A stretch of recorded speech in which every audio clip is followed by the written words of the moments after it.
Welcome. My name is Nitai. I'm here with the staff of Ananda Living Wisdom School in Ananda Village. And we're going to talk a little bit today about one of the key points in Education for Life, the book by J. Donald Walters. So first I'm going to read a little bit just to kind of get our minds focused and see. It's in a chapter called Every Child and Einstein, ? It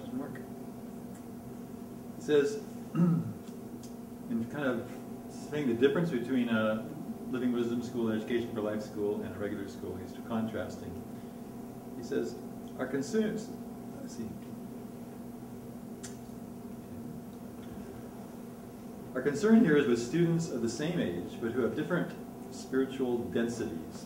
This is referring to specific gravity and how people vary in their level of consciousness, and that we're all growing, moving higher and higher, but some at different speeds. It says, my proposal concerns a shift in emphasis of direction. At present, the view is from below upward, in the sense of bringing the low students up to a level where it is hoped all will be able to move onwards together. Here then is the proposal. Instead of working upward from below, why not work downward from above? He goes on to say, what every teacher ought to do is assiduously cultivate leadership qualities in any student who shows an inclination to reach down and help others below him on the ladder of consciousness, to grow toward true emotional maturity. So in an Education for Life school, the classroom itself is such a key element. What's the overall vibration in the classroom? Which way does the energy pull? Does it want to pull downward toward more selfishness and mean-spiritedness, or is it going to go upward towards more expansive of caring for others, reaching out, trying to manifest higher principles? And so we work with people all the time in our schools and in our classrooms. But I think it's one of the biggest arcs for an Education for Life teacher is how to support that process. So with our energy as teachers, we're able to basically stimulate the children who have that higher level of consciousness, and then help them then to work with the other kids in the class. What he's saying here, that's the opposite of the traditional approach in America right now, which is even academically, it's always the focus is bring the lower kids up to the middle and try to let the brighter kids just kind of do what they can on their own. So here he's making the point that the teacher's job in Education for Life school is to work with those higher levels of consciousness in the students. So we're going to try to share little vignettes from our classrooms as we work with the kids in real life situations. So I guess I get to start since. So how do you do that? One of the things we find is that children are affected by magnetism, by level of energy. And the strongest leadership in the class often is the kid that kind of bosses everybody around, or tries to, just puts out all that social energy.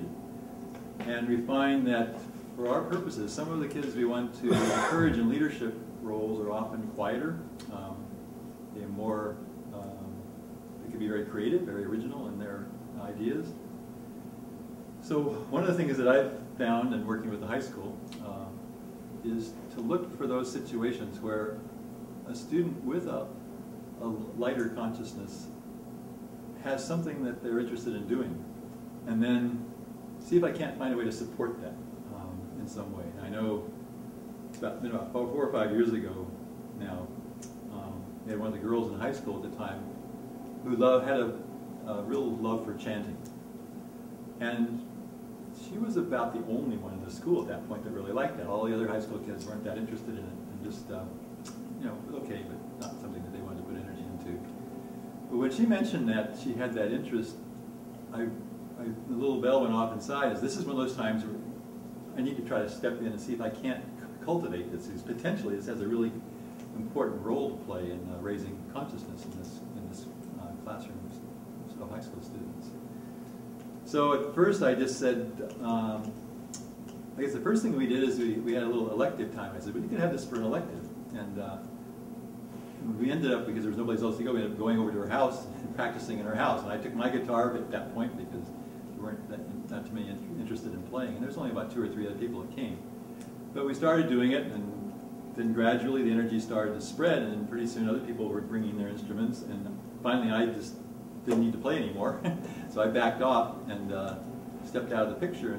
But this young woman was able to take it and really magnetize it and really bring a lot of that higher consciousness to the rest of the students. And pretty soon we had our own kirtan band called White Light, and they got together and they made a CD, and we got to give a lot of concerts, and it's now become a main part of the school.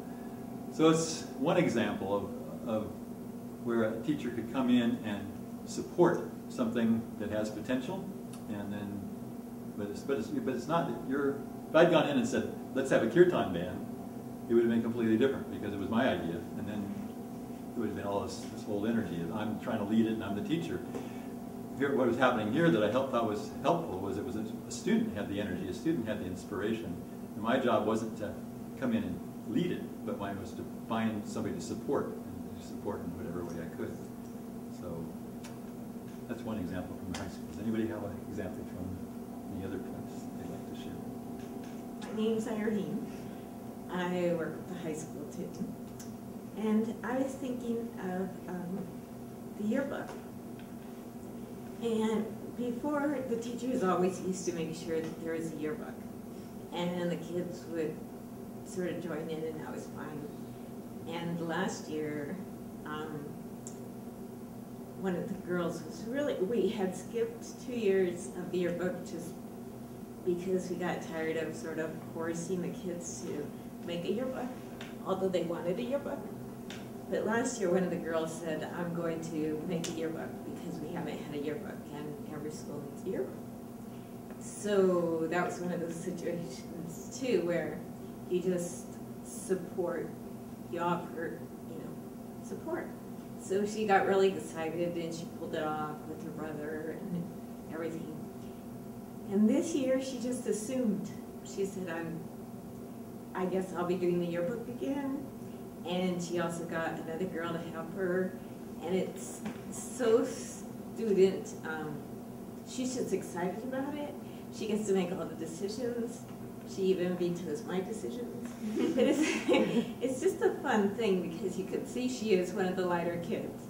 And her choices are good, and her taste in the yearbook is good, and it's just high quality stuff. So anyway, it's fun to be a facilitator because you see them getting excited about it and taking responsibility and feeling good about it. And it just gives a child who has that a place to